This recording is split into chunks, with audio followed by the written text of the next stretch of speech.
swore I would never go back to that house. Not after the way my father stood in the doorway, arms crossed, face like stone, and told me I had exactly 1 hour to pack what I could carry. Not after my mother sat at the kitchen table and didn't say a single word. Just stirred her coffee, didn't even look up. I was 19 years old. I want to be clear about something before I tell you the rest of this story. I didn't do anything wrong. I didn't fail out of school. I didn't get arrested. I didn't embarrass the family. What I did was tell my parents that I had applied to a nursing program at a state university 3 hours away from home, and that I'd gotten in. Full acceptance. And they looked at me like I had just confessed to a crime. My family has money, not generational wealth, not old money, but the kind of comfortable, upper-middle-class stability that comes with a father who built his own insurance company from nothing, and a mother who made a second career out of managing everyone else's choices. My dad grew up poor in rural Ohio. He scraped, he sacrificed, he built something real. I respect that. I do. But somewhere along the way, that struggle turned into control. Into this idea that because he paid for everything, he got to decide everything, including what I was going to do with my life. His plan for me was pre-law. It had always been pre-law. He'd already talked to a family friend who was a partner at a firm in Columbus. He'd already mentally enrolled me in a future that had nothing to do with what I wanted. I had nodded along for years because it was easier than fighting, but the nursing acceptance letter was real, and it had my name on it, and I couldn't pretend anymore. I told them on a Tuesday evening in March. I remember it was raining. My mother put down her coffee mug very carefully, like she was giving herself time to choose her words. My father didn't choose his. He just started talking, and the words came out in this low, controlled voice that was somehow worse than shouting. He said I was throwing away every advantage they had given me. He said nursing was a fine career for other people, but not for someone with my potential. He said if I walked away from the plan, I was walking away from his support. Financial. Emotional. All of it. I said I understood. I said I was still going. He told me to be out by the end of the week. My mother finally looked up. She looked at me for a long moment, and I actually thought she was going to say something. Push back. Tell him he was being irrational. Instead, she said, maybe some time away will help you get perspective. I left in 3 days. I had $1,400 in my personal checking account. I had a part-time job at a coffee shop near campus that I'd lined up before I told them anything, because some part of me had known this was coming. I had a spot in the university's dormitory starting in August, which was 5 months away. I had a duffel bag and 2 suitcases and a twin-size bedding set I'd bought on sale at Target. What I didn't have was a place to stay for those 5 months. The first week I stayed with my friend from high school. I'll call her my best friend, because that's what she was. Who was living with her parents while she did community college. Her mom, a woman with a loud laugh and a refrigerator covered in her kids' old drawings, let me sleep on the pull-out couch without any drama. She just made up the bed and said dinner was at 7. I cried in the bathroom that first night for about 40 minutes. Then I washed my face and went and ate spaghetti with her family and tried to act like a normal person. My best friend's parents were kind, but I couldn't stay indefinitely. 2 weeks, maybe 3. I was already doing the math in my head constantly, running numbers on what I had, what I'd need, how long I could make it work. I ended up finding a room to rent through a woman named, and I'm not exaggerating, exactly the kind of person you only meet when you're at your lowest and the universe decides to balance things out. She was in her late 50s, retired from nursing herself and renting out her spare bedroom to help cover her mortgage after her divorce. She'd posted a flyer at the library. I almost didn't call. I was embarrassed, honestly. It felt like admitting how bad things were. Her name was June. June had a garden in the backyard and a cat named Biscuit and a habit of leaving motivational sticky notes on the bathroom mirror. She charged me $300 a month, which was below anything else I'd found, and she made it clear that it wasn't charity. She needed the income. But she also drove me to my first day at the coffee shop because my car had a flat and I couldn't afford to fix it yet. She did it without making a big deal of it. Just said, "I'm up anyway." I lived with June for 4 months. I worked 30 hours a week at the coffee shop. I picked up a second job doing data entry remotely for a small property management company, which paid $15 an hour and could be done from the library after my shifts. I ate a lot of eggs. A lot of rice and beans. I learned that ramen was not actually that cheap once you bought enough of it to survive on, and I learned that the free food available at certain campus events was worth scheduling your day around if you knew what you were doing. I was exhausted all the time. I was also, quietly, the most determined I had ever been in my life. My parents didn't call. Not once in those first 4 months. I had their number. They had mine. The silence was mutual and enormous, and I tried not to think about it too much. Because when I did, late at night on June's pull-out couch, it felt like something had been removed from my chest. Not a weight lifted. Just gone. A hollow place where something used to be. I moved into the dorm in August. I started my nursing program. It was hard in the way I expected, and hard in ways I didn't. The coursework was brutal.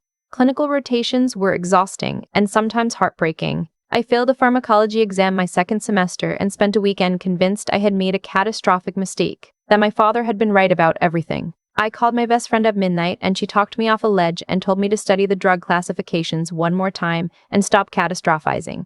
I did. I passed the retake. I passed the class. I graduated 3 years later with my BSN.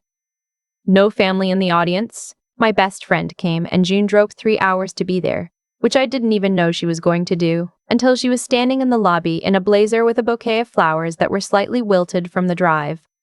I cried. She cried. Biscuit was not there, but was represented in spirit. I got a job at a regional hospital in the city, started in MedSurg, which is where most new nurses start, and spent the first year learning more about human suffering and resilience than I had in any classroom. I was good at it. Not immediately, not naturally. But I worked at it. I asked questions. I stayed late when I didn't have to. I listened to the patients in a way I had noticed not everyone did, and they noticed that I noticed, and something about that mattered. I got my own apartment. Small, 1 bedroom, 3rd floor of a building in a decent neighborhood. I bought a real bed frame. I bought a coffee maker. These feel like small things to say out loud, but they weren't small to me. Every single object in that apartment I had chosen and paid for myself, and there was a satisfaction in that I had not expected. A kind of clean pride. In the years that followed, I moved up. I got my CCRN certification and moved into the ICU. I started a graduate program part-time, working toward my master's. I bought a used car, nothing flashy, just reliable. And I paid it off in 18 months. I built a life that was mine, piece by piece, without anyone's blueprint. I had relationships. One serious one, with someone I met during grad school. I'll call him by the role he played rather than his name, because the name matters less than the pattern. He was smart and attentive, and we were together for 2 years before I started to notice certain things. The way he would make suggestions about my career that started to sound like directives. The way he referenced my estrangement from my parents as something that reflected poorly on me rather than on them. He told me once, over dinner, that he thought I should reach out to them. That holding on to old wounds wasn't healthy. That family was family. I asked him what he meant by family. He said, "You know what I mean?" I did know what he meant. I also knew that his definition of healing looked a lot like capitulation. We broke up 4 months later. He was not mean about it. I was not mean about it. It just ended, the way things end when they were never quite right. I was 27. I was a nurse in the ICU.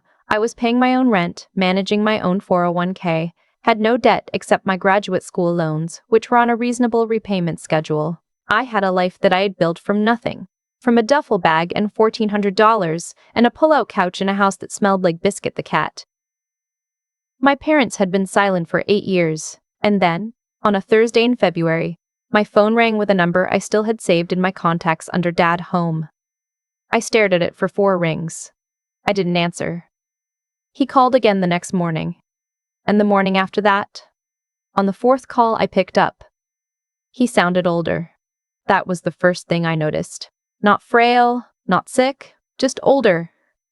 The edges of his voice had softened in a way I didn't expect. He said my name, and then he said he wasn't sure I would answer. I said I almost didn't. He said he understood. There was a long pause. Outside my window a bus went past. I waited.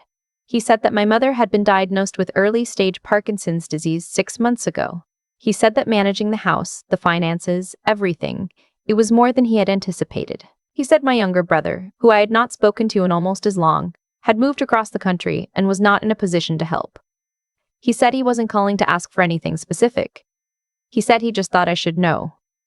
I said, "Thank you for telling me." He said, "I know we didn't handle things well when you told us about school." I said, "No, you didn't." Another pause.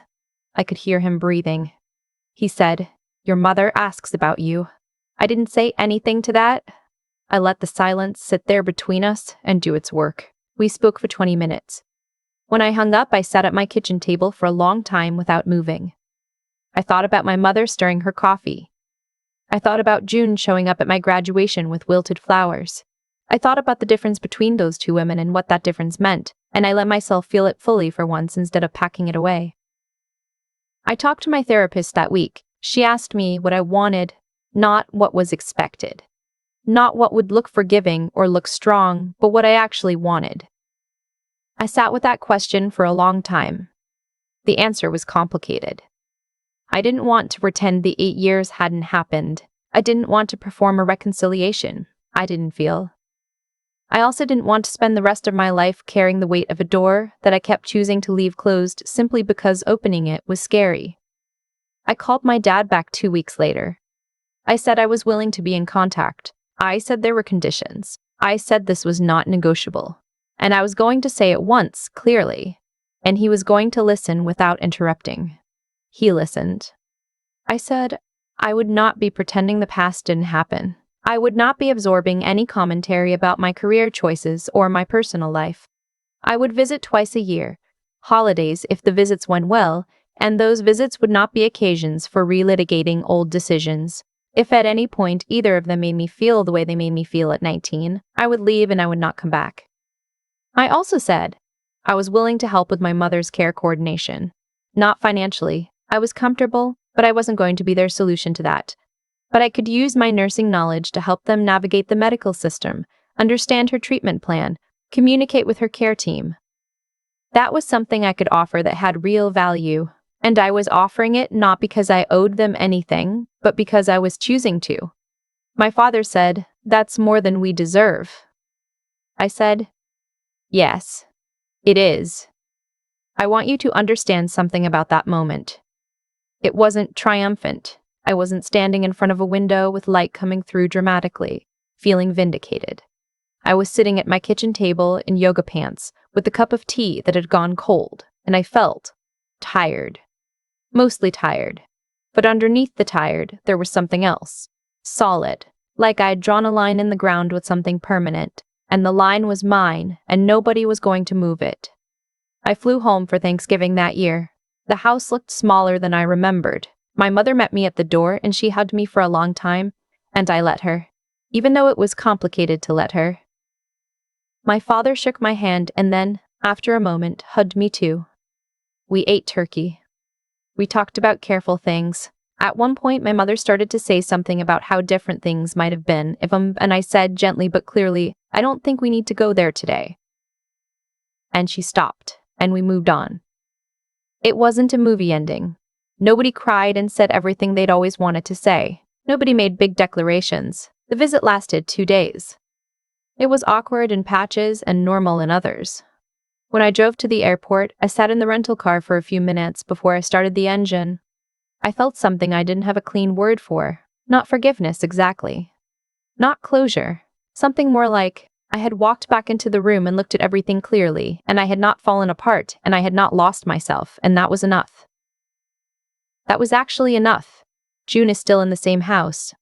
I call her on her birthday every year. Last year I sent her a new coffee maker because I noticed hers was dying when I visited, and she called me to say she was going to return it, and I told her good luck with that since I had already cut the receipt. She laughed the same way I remembered. Biscuit passed away a few years ago. She got a new cat and named him Toast. My best friend is married now, living in the same city as me, which feels like something I did not earn, but will not complain about. Her mom still has the refrigerator covered in drawings, and now some of them are made by her grandkids. My parents and I talk every few weeks. It is not what it could have been. I am also not who I would have been if none of this had happened. And that person, the one I became instead, I would not trade her for anything. There's something I want to say directly to anyone who's been in that position. 19 years old, one bag, door closed behind you. Terrified and also, underneath the terror, more certain about yourself than you'd ever been allowed to be before. I want to say, that certainty is real. Don't let anyone talk you out of it. Not a partner, not a well-meaning friend who tells you to just forgive and forget. Not the small internal voice that wonders whether you were too stubborn, whether you could have just given them what they wanted and found a way to survive it. You couldn't have. And you didn't. And here you are. I came back to that house on my own terms or not at all. And when I finally came back, I walked through the door as myself. Fully, completely, unapologetically myself. That was the only version of the story I was ever willing to accept. I've thought about this a lot over the years. Not obsessively. Not in the way that keeps you up at night grinding your teeth. Just the quiet kind of thinking you do when you're driving somewhere familiar, and your mind has room to wander. I think about what my life would have looked like if I had folded. If I had apologized at 19 and enrolled in pre-law and spent the next decade building a version of myself that fit neatly into someone else's idea of who I was supposed to be. I don't think I would have been happy. I also don't think I would have been strong, and I've come to believe that those two things, happiness and strength, are more connected than people admit. You can't build one without the other. Not really. Not long term. What happened to me was not fair. I want to be honest about that. A 19-year-old should not be forced to choose between her own future and her family's approval. That is a thing that should not happen, and the fact that it did happen was not okay. And no amount of growth or perspective makes it retroactively okay. The cause had consequences. My parents made a choice, and that choice cost all three of us years we can't get back. That's just true. I'm not going to dress it up. But here's the other thing that's also true. Everything I built because of what I went through. Not in spite of it. Because of it. The apartment I furnished myself. The certification I studied for at midnight after 12-hour shifts. The moment I sat across from my father on the phone and said, "Yes, that is more than you deserve," without my voice shaking. None of that exists in the version of my life where I stayed. June used to say something when I was living in her spare room, exhausted and scared and eating eggs for dinner 3 nights in a row.